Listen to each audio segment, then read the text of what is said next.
স্বাগতম সবাইকে আজকের এই সার্কিট অ্যানালাইসিস ক্লাসটিতে। আমি মোহাম্মদ সুলাইমান ফরাজি বলছি। অ্যাকচুয়ালি এই ভিডিওটা ডিপ্লোমা প্রাথমিক পর্যায়ের ছাত্রছাত্রীদের জন্য খুব উপকারী হবে বলে আশা করছি।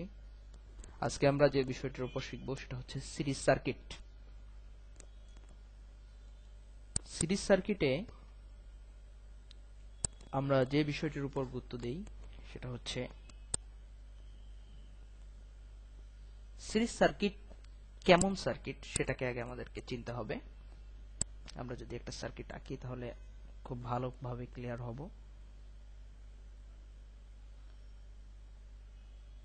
যে কম্পোনেন্টটি আমি আঁকলাম এটিকে বলে রেজিস্টর এবং এটাকে নির্দেশ করে আর দিয়ে।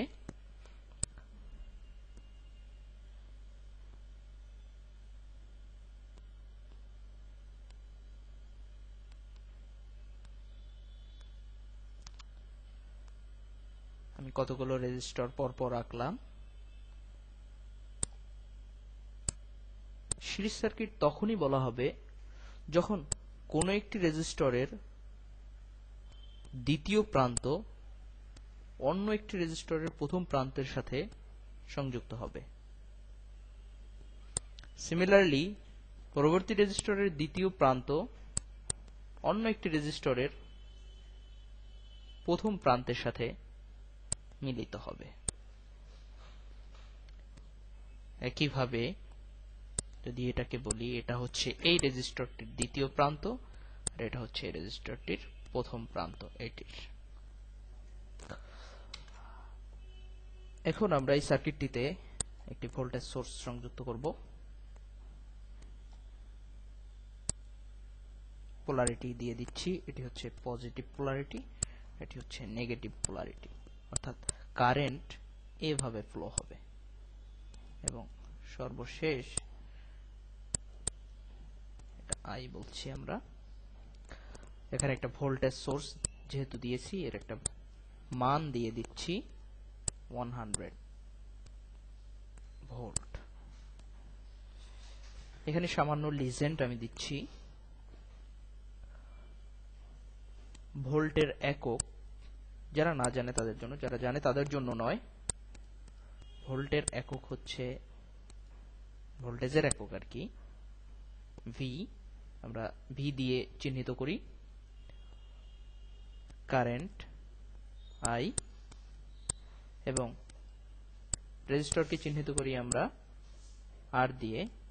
তো কারেন্টের একক হচ্ছে অ্যাম্পিয়ার, এমপি অথবা এ। আমরা এমপিও লিখতে পারি অথবা এ লিখতে পারি, শুধুমাত্র এ।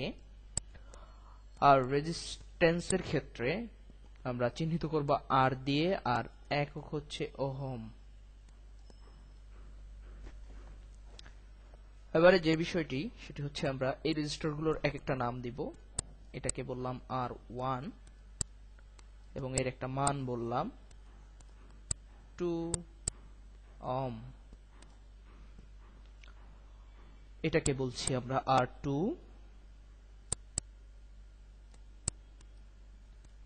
6 ওহম।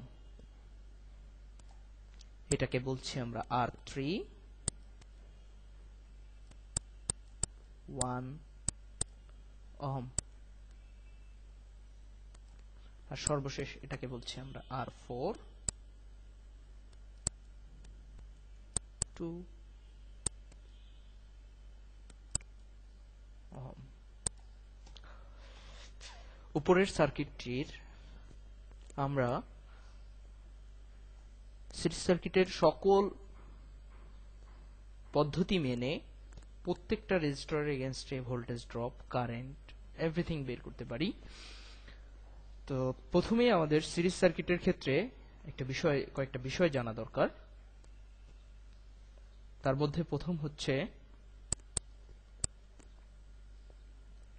যে যদি এই সার্কিটের বা যে কোনো সার্কিটের, যে কোনো সিরিজ সার্কিটের টোটাল রেজিস্ট্যান্স বের করতে হয়, অর্থাৎ কত বাধা আছে, কত রেজিস্ট্যান্স আছে ওই সার্কিটে, সেক্ষেত্রে আমরা সেটাকে টোটাল রেজিস্ট্যান্স বা আরটি দিয়ে সূচিত করব, এবং সেটা বের করার জন্য আমাদেরকে এরকম কিছু করতে হবে। আমাদের এই সার্কিটের সাপেক্ষে R1 plus R2 plus R3 plus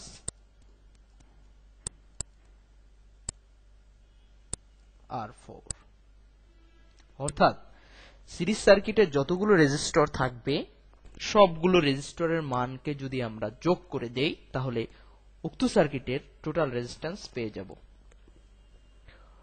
আমরা জানি আমাদের টোটাল ভোল্টেজ বা ই বা ভি যে যাই বলি না কেন সেটা আছে 100 ভোল্ট।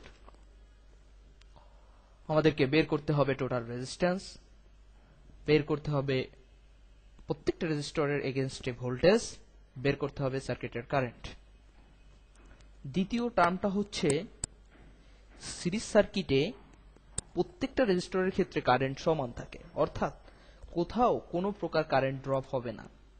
আমরা যদি এখানে একটা টোটাল কারেন্ট বের করি আইটি, সেটাই হবে সার্কিটের কারেন্ট, যেটাকে আমরা এখানে সূচিত করেছি, এটাকে আমরা আইটি বলি। তাহলে বুঝতে সুবিধা হবে, এই কারেন্টটা সমান সমান হবে আইঅন।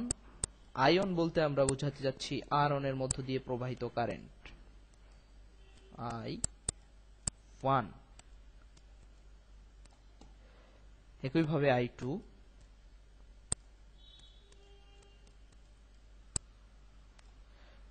তাহলে ion IT equal to total current সমান সমান হবে I1, অর্থাৎ আর অন এর মধ্য দিয়ে প্রবাহিত কারেন্ট সমান সমান হবে I2, অর্থাৎ R2 এর মধ্য দিয়ে রেজিস্টর 2 এর মধ্য দিয়ে প্রবাহিত কারেন্ট ইকুয়াল I3, অর্থাৎ রেজিস্টর 3 এর মধ্য দিয়ে প্রবাহিত কারেন্ট ইকুয়াল I4,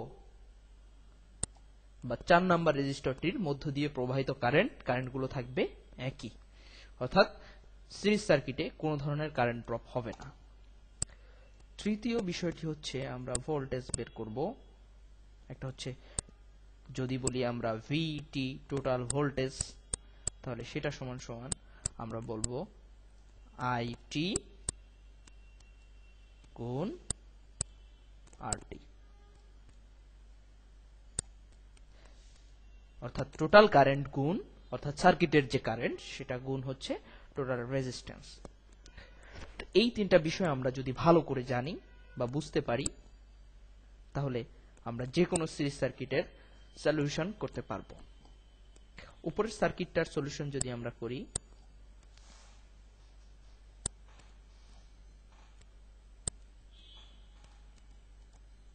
তাহলে আমরা দেখতে পাই এখানে আরটি হবে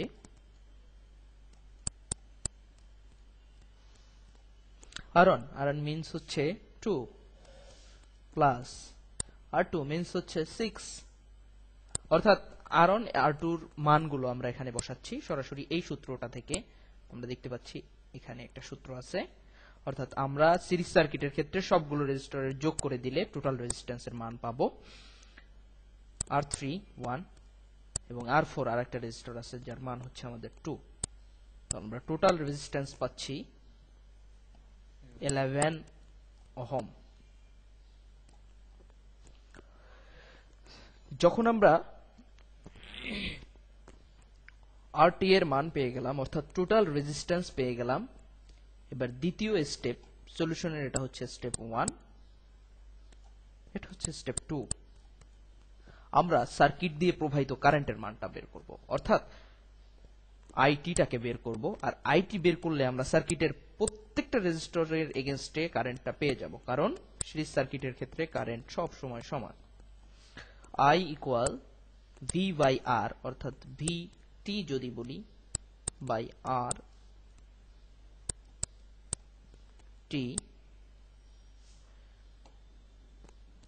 তাহলে এখানে ভিটি বা টোটাল ভোল্টেজ 100 ভোল্ট দেয়াই আছে, আর আরটি এর মান হচ্ছে আমরা টোটাল রেজিস্ট্যান্সের মান পেলাম 11। এখান থেকে আমরা টোটাল কারেন্ট, অর্থাৎ সার্কিটের মধ্য দিয়ে প্রবাহিত কারেন্ট, যেটা ডিরেকশন আগেই দেওয়া আছে সেটাকে পাবো।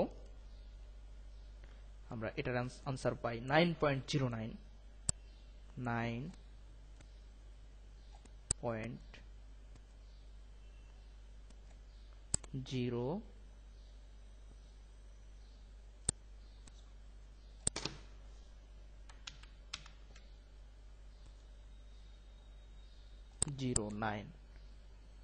এটার একটা একক দিব, আমরা আগেই শিখেছি যেটার একক দিব আমি এ, অর্থাৎ অ্যাম্পিয়ার। যেহেতু কারেন্টের একক আমরা আগেই বলেছি যে এটার একক হবে, এখানে আমরা বলেছি যে এর একক হবে অ্যাম্পিয়ার। তৃতীয় স্টেপ হচ্ছে সার্কিটের প্রত্যেকটা রেজিস্টরের এগেইনস্টে ভোল্টেজ নির্ণয় করা। এখন যেহেতু আইটি ইকুয়াল টু 9.09 অ্যাম্পিয়ার, সুতরাং I1 equal I2 equal I3 equal I4 equal পুরোটাই হবে 9.009 অ্যাম্প। কারণ এখানে প্রত্যেকটা রেজিস্টরের মধ্য দিয়ে প্রবাহিত কারেন্ট সমান। তাহলে আমরা যদি R1 এর মধ্য দিয়ে প্রবাহিত কারেন্টের কারণে, অর্থাৎ R1 এর দুই প্রান্তের মধ্যবর্তী বিভব পার্থক্য বা ভোল্টেজ নির্ণয় করি, অর্থাৎ R1 এর অ্যাক্রসে R1 এর সাপেক্ষে কতটুকু ভোল্টেজ ড্রপ হলো, তাহলে সেটাকে আমরা বলবো V1। অর্থাৎ আমার 100 ভোল্টের মাঝে, আমাদের দেওয়া 100 ভোল্টের মাঝ থেকে এই R1 কতটুকু ভোল্টেজ ড্রপ করবে সেটা যদি নির্ণয় করতে হয়, তাহলে আমরা প্রথমেই জেনেছি যে V = IR, এই সূত্রটি। সে অনুযায়ী আমার এখানে I হচ্ছে I1 আর R হচ্ছে R1। আমরা I1 বা I2 যে কোনোটার কারেন্ট জানি 9.09, আর R1 এর মান আমাদের দেয়া আছে 2 × 2 ইকুয়াল 18.18। আমরা আনসার পাবো 18.18 ভোল্ট। ভোল্টকে আমরা ভি দিয়ে বা একক ভি বলি সরাসরি। সিমিলারলি আমরা একইভাবে আমরা যদি V2 বের করি, অর্থাৎ R2 এর এগেইনস্টে ভোল্টেজ ড্রপ বের করি, তাহলে একইভাবে আমরা লিখব V2 ইকুয়াল